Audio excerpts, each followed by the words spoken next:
Warhol, everybody. This is what he looks like, for those of you who don't know. Okay, and what is his most famous quotation? We got it right here. In the future, everyone will be famous for 15 minutes. Right. And Andy Warhol's like, I'm bored with that. I never use that anymore. And Andy Warhol said, my new line is, in 15 minutes, everybody's gonna be famous. Hi. That's right now, you guys. This is Warholism. Right there. We're there right now. Not in 15 minutes. Everyone's famous right now. You can have your own TV show. Your own music Twitter. video. Twitter. Yeah. Warholism. Absolutely. But first, it's cocktail time. It's cocktail time, you guys. You need a drink if you're going to be watching this for an hour with us. So bust it out. Okay.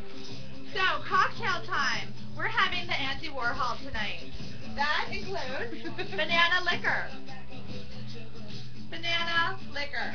It also includes blackberry flavored brandy, a little Bacardi rum, and a little dark Myers rum. Here we go. If you guys want to write that down. Mixed with Diet Sunkist. That's right. That's called the Andy Warhol. That's what we're drinking tonight. So cheers to Andy Warhol. Cheers. You guys want to write that down? Join us. Pretty good. It's poppy. And banana-y. Okay. So let's begin. Let's talk about Andy Warhol. Okay. What's he famous for? What's his background? Well, he's famous for a lot of things, right? And I'm sure we know a lot of what he's famous for. The Campbell Soup can, and we'll get into that in a second. Yeah. As well as the banana, which we'll explain in a little bit. Hence the banana flavored liquor. Okay. Andy Warhol. So, on August 6th, 1928, Andrew Warhola is born. Right. His parents, Andra Warhola and Julia Zaskari Warhola, were immigrants from Nikovia in northeastern Slovakia. Right. And they eventually moved to Pittsburgh, Pennsylvania, where his father worked as a construction worker and later a coal miner. They raised their kids. So they weren't well off people at all. They were middle class people. They were struggling in Pittsburgh. Oh yeah, middle class people, good hardworking people, yeah. They raised their kids Byzantine Catholic and attended the St. John Byzantine Catholic Church. There we go. He was baptized. He's got his birth certificate or his baptism certificate right there. We've got to go back to our playlist, everybody, so bear with us. No, I don't think that's on the playlist, Cameron Joby. It's not. Come right in. We're going to get there in 1 second. All right, so we know that Andy Warhol was raised Byzantine Catholic. We've got his baptism certificate right here. Bear with us while we get a playlist going on. Okay. There we go.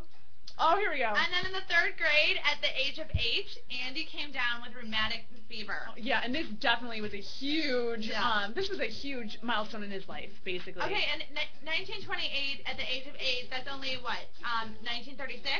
Right. So, yeah.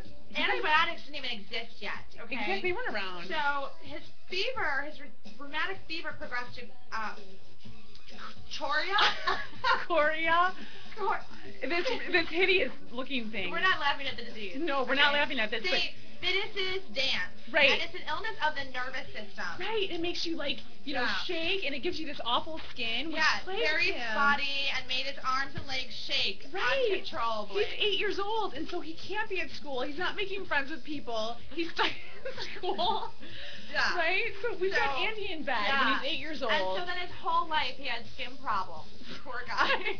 He was plagued with blotchy skin, and he definitely is thinking it's because of this scarlet fever that he had.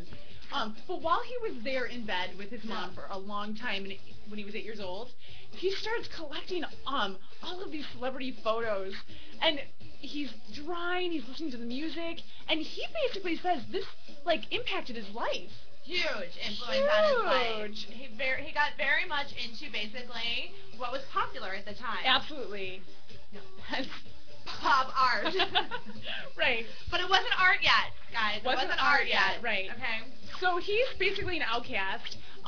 He has no friends. He's got blotchy skin. He's collecting celebrity photos and getting into. He's creating an internal world again. And then, at the age of 14, Andy's father, Andrzej, died of jaundiced liver.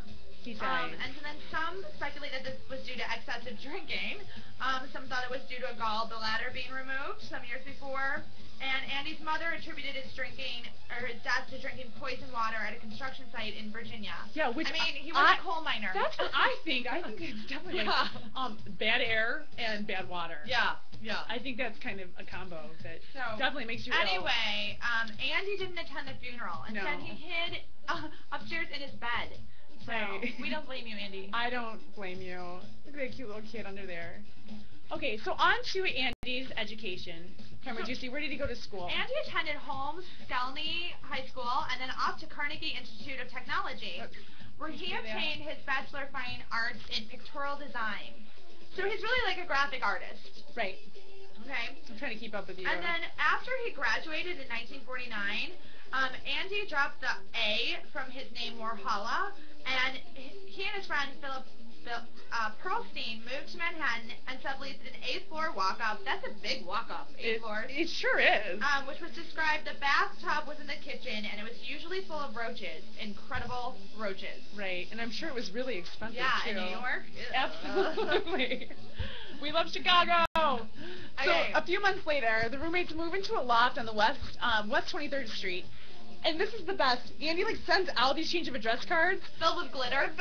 Yeah. And he's like, I've moved from one roach-ridden apartment to another. So I think he has a sense of humor. A little bit. So while he's in New York, he's working as a commercial artist, and he's dabbling in different ventures, such as advertising for major magazines, such as Vogue and Harper's Bazaar, doing album covers for Columbia Records, designing Christmas cards, book jackets, and retail ad campaigns. So most notably, the most notable one is this right here.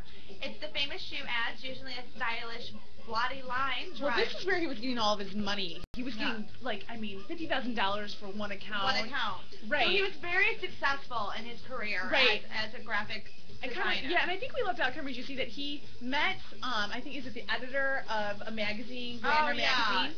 No, not Glamour. It was Harper's Bazaar. Okay. Well, he met an editor of a magazine, so he kind of got into the world of advertising and marketing. Yeah. And so he did really well with these advertisements, the shoe advertisements. He actually won an award for I. Miller's shoes. Yes. Okay. And then in the 1950s, he got an apartment on the East Side, East 75th Street. And after recruiting his mother's help with the work, she moved in with him. So he obviously had a very close relationship with his mother. Yeah. And he, again, that goes back to when he was sick. Yeah, right. And his